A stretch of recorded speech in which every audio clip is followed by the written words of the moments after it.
कृष्ण का अंतिम संस्कार कहाँ हुआ? श्री कृष्ण की अंतिम सांस की अंतिम पीड़ा वहीं से शुरू हुई। जिस क्षण राधा ने गोलोक को प्रस्थान किया, उसी क्षण से श्री कृष्ण के जीवन की ढलती संध्या शुरू हो गई। परंतु राधा की विरह वेदना ही उनकी एकमात्र पीड़ा नहीं थी। एक और श्राप था जिसने उनके जीवन की सबसे कठोर घड़ी लिख दी। गांधारी का श्राप। महाभारत का युद्ध समाप्त हो चुका था। कुरुक्षेत्र की भूमि पर केवल राख और लहू शेष रह गया था। जब गांधारी 100 पुत्रों की मृत्यु के पश्चात अपने पुत्रों की जली हुई देहों के पास पहुंची तो उसका क्रोध और दुख अवर्णनीय था। उसे झांत था कि श्री कृष्ण इस युद्ध को रोक सकते थे। वह जानती थी कि श्री कृष्ण केवल एक मुस्कान में इस महाविनाश को टाल सकते थे, परंतु उन्होंने ऐसा नहीं किया। उन्होंने धर्म की स्थापना के लिए अधर्म का अंत होने दिया, चाहे वह मूल्य किसी भी माँ की ममता हो। तभी पीड़ा से भरी गांधारी ने श्री कृष्ण को देखा, उनके पास आई और रोते हुए कहा, हे वासुदेव, आप सब कुछ जानने वाले थे, फिर भी आपने मेरे 100 पुत्रों को मरने दिया। आप युद्ध रोक सकते थे,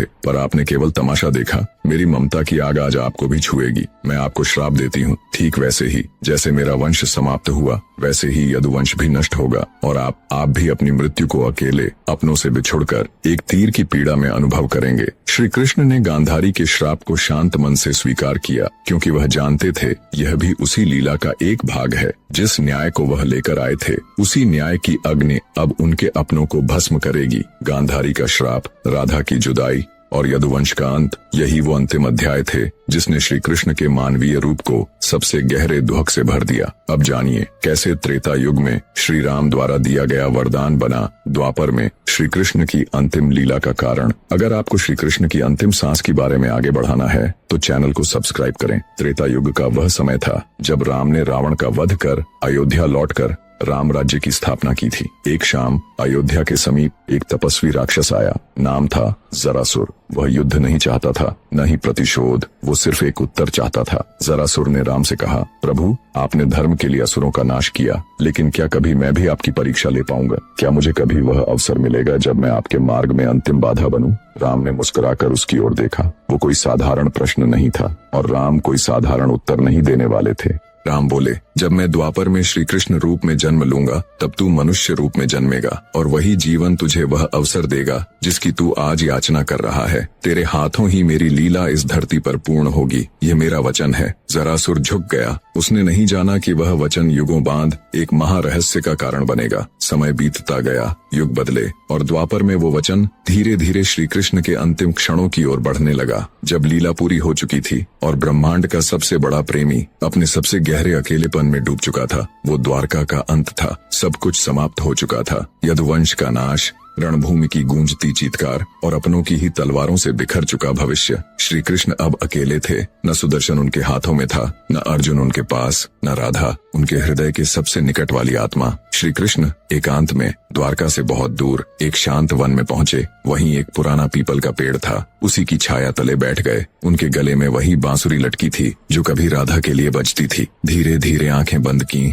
और बांसुरी के सुर हवा में बहने लगे। सुरों में वेदना थी, तड़प थी और राधा के नाम की पुकार। उनकी उंगलियां कंपन कर रही थीं, लेकिन राग राधा का ही था। दूर, बहुत दूर गोलोक में राधा बैठी थी, परम धाम की ऊंची सीढ़ियों पर। जैसे ही उस बांसुरी का स्वर वहां पहुंचा, राधा की आंखों से अश्रुधारा बह चली। उन्होंने देखा कृष्ण अकेले हैं। प्रेम की वो दिव्य मूर्ति जिसने सारे संसार को मोह से मुक्त किया, आज स्वयं मोह योग में डूबा हुआ है। राधा ने कांपती आंखों से कृष्ण की ओर हाथ बढ़ाया, पर वे उन्हें छू नहीं सकती थीं। गोलोक की देवी, परम ब्रह्म स्वरूपा राधा, जिसे सारा ब्रह्मांड पूजता है, आज कृष्ण के दुख के सामने असहाय हो चुकी थी। प्रभु, अब बस कीजिए। राधा की आत्मा ने रोते हुए कहा, मुझे वापस आने दीजिए। मैं फिर से आपकी बांसुरी के सुर बनकर लौटूंगी। मैं फिर से वृंदावन की कुंजों में बहूंगी, पर मुझे यह अकेलापन नहीं देखा जाता। पर कृष्ण मौन थे। बांसुरी बंद नहीं हुई, बस स्वर धीमे हो गए, जैसे किसी नदी की अंतिम लहरें पत्थरों से टकराकर थक चुकी हों। आकाश स्तब्ध था, धरती निःशब्द थी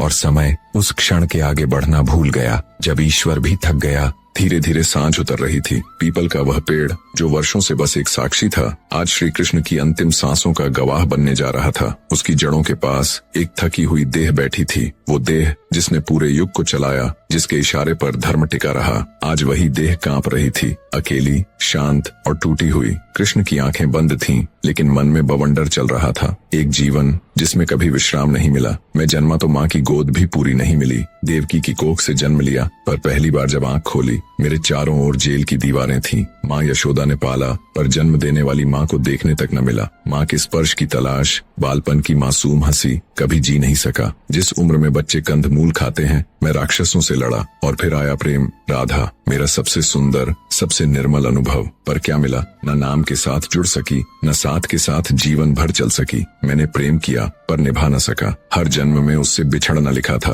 क्या यही प्रेम था? मैं राधा को छोड़ आया, वृंदावन को छोड़ आया, और पीछे छूट गया मेरा मन, मेरा बचपन। बचपन से ही कंधों पर समाज, युद्ध, न्याय, धर्म का भार था। कभी द्रौपदी के चीर की रक्षा, कभी अर्जुन की मोह में डूबती बुद्धि को जागृत करना। महाभारत लड़ा, लेकिन क्या पाया? हर अपनों को खो दिया। कर्ण, जो भाई था, मारा गया। भीष्म, जिनसे नीति सीखी, शरशैया पर छोड़ना पड़ा। द्रोण, जिनसे ज्ञान पाया, रण में गिरा दिया। पितामहों को, भाइयों को, पुत्रों को, सबको मिटा दिया। मैंने धर्म बचाया, पर अपना ही कुल नहीं बचा पाया। यदुवंश, अपनों के हाथों अपनों का वध, मैंने सब खो दिया। आज न बलराम है, न सुदामा, न अर्जुन, न राधा, न वो वृंदावन। मेरे पास है तो सिर्फ एक बांसुरी, जिसे अब सुनाने को कोई कान नहीं। अब जब बजाता हूँ तो हर स्वर में राधा की याद तड़प बनकर लौटती है। आज मैं थक गया हूँ दुनिया को समझाते समझाते। प्रेम किया, छोड़ना पड़ा। माता मिली, दूर हो गई। भाई मिले, युद्ध में खो दिए। राज मिला, पर सुख कभी न आया।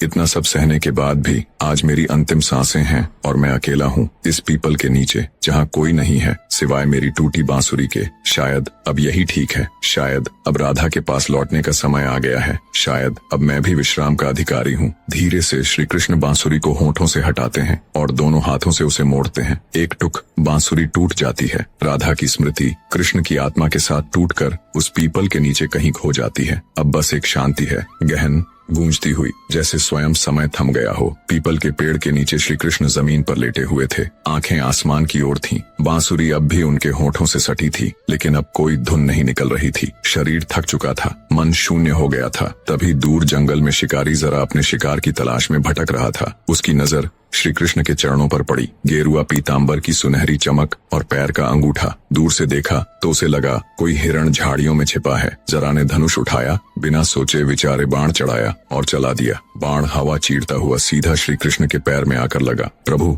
मुझसे बहुत बड़ा अपराध हो गया। मैं अपराधी हूँ, श्री कृष्ण ने थके स्वर में कहा। उठो जरा, तुमने अपना कर्म किया है। ये वही समय था जब मुझे अपना शरीर त्यागना था। ये तुम्हारा नहीं, मेरे कर्मों का फल था। तुम बस निमित्त बने। जरा फूट फूट कर रोने लगा। श्री कृष्ण ने आंखें बंद की। मैंने जन्म लिया, अपने कुल को नष्ट होते देखा, धर्म के लिए अपनों को खोया। हर जीवन में प्रेम पाया, पर उसे पूर्ण नहीं कर पाया। पर आज अब विश्राम का समय है। धीरे धीरे उनका स्वर मंद पड़ता गया। अंतिम सांस लेते हुए उनके होठों से एक शब्द निकला, राधे राधे, और श्री कृष्ण ने देह त्याग दिया। देखिए भाग 3 में कैसे हुआ श्री कृष्ण का अंतिम संस्कार। वो दृश्य जो आपकी रूह को झकझोर